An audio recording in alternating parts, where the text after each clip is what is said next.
Hello everybody and welcome back to Total War Rome 2. This is another multiplayer battle that I wanted to share with you guys. It is my second multiplayer battle ever, and it's a replay land battle against a player called Shui, playing as Macedon. I'm playing as Syracuse.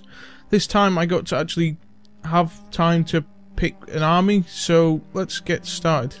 And also, yeah, how long? That's like 2-3 weeks ago, so yeah. I might not exactly remember what went on, but it's still interesting to watch nonetheless for me. So I went with quite a lot of cavalry. I picked 2 of the companion cavalry mercenaries. Peltasts because I knew that he was going to bring pikes, and slingers because I had extra money. 1 set of archers, or 1 unit of archers because I had spare money as well. So the rest are just standard pikemen. Right, so here we are in the open grassland. Where's my general? Simpletons and bumpkins. Truly, the enemy have emptied many villages of their idiots and send them to die at our hands. Wow. That was a brutal intro speech if you heard it. Yeah, so he's saying pretty much that we're fighting retards, which is mean. So we got the general. Who's a Hippias Lancer unit, 3 units of citizen cavalry.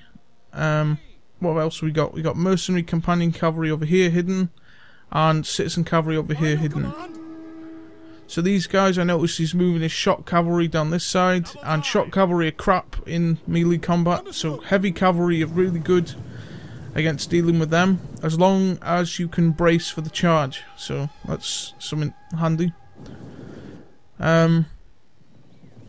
Yeah, so he must think that I didn't see this or something. So immediately I rally my general unit and 3 units of citizen cavalry over there to deal with that. And he starts forming up his lines. Also, he's manoeuvring his shot cavalry down the right. Whoa, these are Thessalians. Let's have a look. Thessalian cavalry. These are Thessalian cavalry. And these are Aspis companion cavalry. Okay. So those are really good cavalry units. Yeah, and we've got Thessalian cavalry following down here as well. And he's got just a bunch of Cretan archers and standard pikemen again. So that's interesting to see. Right, this guy, he for some reason thinks he's still hidden there, so I'm gonna start chasing him off again. These guys are still hidden, and they think that they're getting some sort of advantage on my guys, and it looks like they've just been discovered, actually. Yes, Commander. So as soon as they get discovered, I go to move them away. And look, I love the little blue capes. These dudes are cool as well. Really good cavalry. I moved 2 pikemen over just to put some pressure on them so that they see something's moving towards them. And they obviously tried to start flanking or something. They're moving down this way. Shot cavalry on their own, not very good. And yeah, so he's turned on the trample thing. Heavy cavalry versus my heavy cavalry against his shot cavalry. It's going to be quite a slog there. As well as I've got my companions. Where are they now? Mercenary companion cavalry there. Let's have a look. Can we get in on the action if I press insert? Oh no. It moved to the other end of the map. Logic. Right, let's have a look at the other end. So at the same time, I'm taking out his other shot cavalry. Wait, these aren't shot cavalry. These are Aspis companions. Okay.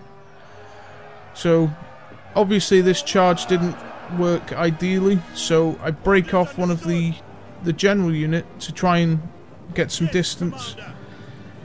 I was originally going to do a pincer movement with the general, but I thought that these 3 could handle the companions on their own.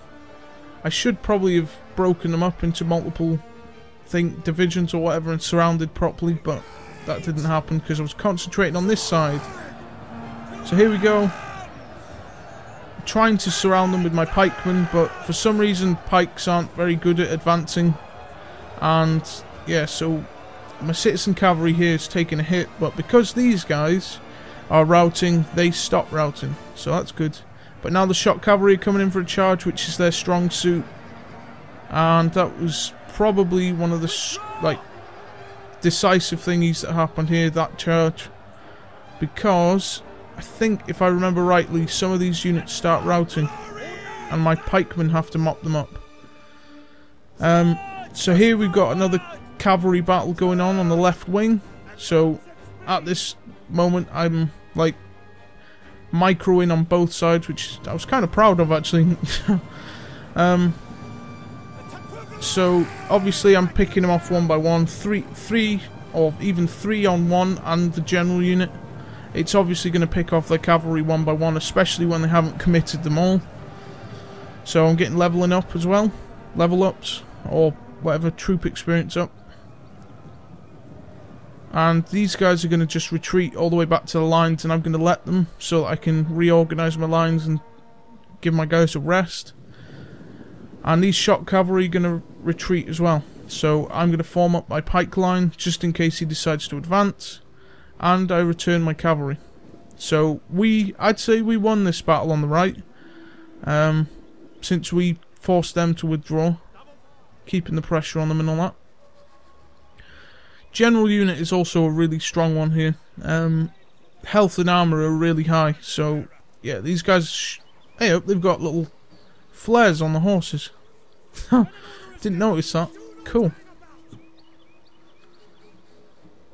Right, so here I am just basically scouting out the situation, because I'm not sure what the next move is, because now I'm playing into his court, if you know what I mean. Like, he's trying to turn the battle for me to fight on his terms by withdrawing, so I'm slowly gonna think of a plan, and we'll see that unveil. Let's fast forward it for a bit. So he moves forward his archers. Where's my single archer unit? I think this archer unit gets destroyed. I moved up these slingers basically because they've got more range. I'm not worried about my pikes taking any hits from the arrows because of how far away they are. Yeah, those archers are not going to do too much damage, I don't think, to my pikemen. But yeah, this is something I need to keep an eye on. So I'm drawing their fire over here as well. And I think this guy's too busy focusing on this little skirmish out here, because slowly I start to do a maneuver to surround this shock cavalry. And these guys are tired, my guys are active and fresh, so yeah. Let's watch this. I don't think he was watching here. Oh wait, he was apparently. But shock cavalry is super heavy, so they get tired quick. And when he tries to charge, I break my units away into like a mini pincer movement here. And counter charge, so that his charge is sort of worthless, or, you know, lack of a better term, like nullified or whatever. Still ended up breaking this unit though. And my general unit is going to get some serious... Oh, charge on charge. Holy shit. That was some cinematic movie type shit. They had trample mode enabled though. So my general's right in the thick of it there. And I mop up. And actually, I don't think this is following how the replay went, so that's interesting as well. Because the whole thing, the whole reason I committed my general over here was because I wiped out these 2 units and used the unit that was here to reinforce the general. So I wonder why... Yeah, I think it's deleted or killed off one of my units extra than actually died. And these guys should be moving. Why aren't you moving? I don't know. I hope I win the replay. Wow. I think this is different, so... Okay, so I immediately start putting the pressure on them. My archers are doing shit. They're only little. Only one single unit on their own against proper Cretan archers, so... Yeah, it's not gonna... Whoa, this didn't happen. This seriously didn't happen. because all my units were over here. Damn, I need to start recording the live battles. This didn't happen. Yeah, that is really odd how it's so different. There is no way in hell I'd let 2 units of pikemen surround 1 unit of bloody citizen cav. It's just not going to happen. I don't care how shit you think I am. Right, so I'm moving up my peltasts for the inevitable pikes versus pikes. And their Cretan archers are actually doing some serious work when they concentrate and fire. So, yeah, we've got that to worry about. And my general unit is continuing to kill off theirs, or their units. Levy pikemen, yeah, not doing too well. What else have we got here? Archers are still in the woods. Citizen cavalry still sitting down here. Companion cavalry moving up the right wing. Do you know, I think the reason why these guys aren't moving anymore is because the replay has messed up, and for some reason I think these units were supposed to be destroyed, but the other units that had orders have been destroyed instead. So here we go, companion cavalry rolling down their flank just to cause a distraction. I didn't actually lose any people in the actual game because I was really careful in controlling them. So I moved my peltasts up, who are quite good warriors on their own, to be honest. If you were to put them in a melee situation, they are still quite a formidable force in numbers. So, absolute massive amount of javelins being thrown over. I think I cue the steady maneuver in a minute. Let's see. Yeah, this is normal. This centre line broke in the actual game, and I thought I was going to lose it. Yeah, so now I steady the lines, and so I've got an advantage here, or a perk up, or whatever you want to call it. So my companions are going to start doing some hammer and anvils, and that was quite... Whoa, so they jumped over the phalanx. Lol. So I'm going to keep doing hammer and anvil strikes on the backs of these dudes. I don't know why these guys aren't moving, but my general is still killing the shit out of them over here.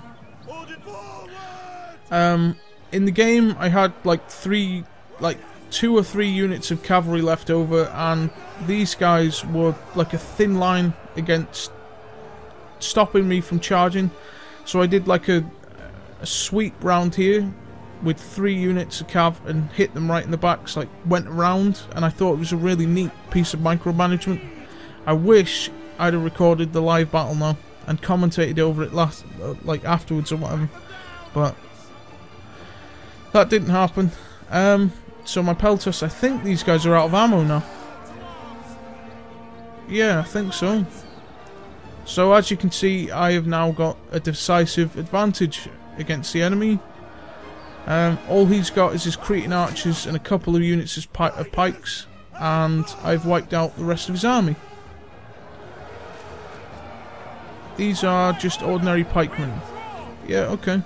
I don't know why I didn't. I could have done like an L-shaped flank around here. Started rolling down the flanks with pikes. The reason these guys haven't charged in is because I saw some pike units had got they'd turned around. So here we go. Final charge. And a mass rout. There we go. Very cool. Now these guys, I seriously don't know what the hell is up with these guys. They're just like... just didn't make any sense. So obviously these Cretan archers get wiped out, and yeah, that was the victory, and that was my second multiplayer game, so I'm pretty happy with that. No, we don't want to load replay, we want to end the replay and have a look at the losses. So I deployed 1,770 men, lost 850 practically. Yeah, killed over 1,000. Yeah, won in 13 minutes and 19 seconds. That's a really neat battle. And mainly that's because he didn't bring enough infantry, or, you know, these levy pikes, they're just, to be completely honest, they're pretty crap. So if you got standard pikemen against levy pikemen, the levies are just going to collapse. And as you can see, pikemen got a shitload of kills.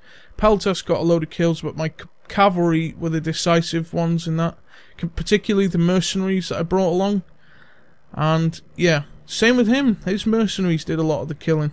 Well, mercenaries are pretty powerful, but they cost a shitload. So, thank you very much for watching this battle, everyone. Let me know if you want me to do some more multiplayer replay battle thingies or whatever. And I will see you in the next video. Feel free to subscribe, leave a like, and all that business. You know how it works. And I'll see you then. Thanks for watching. Bye bye.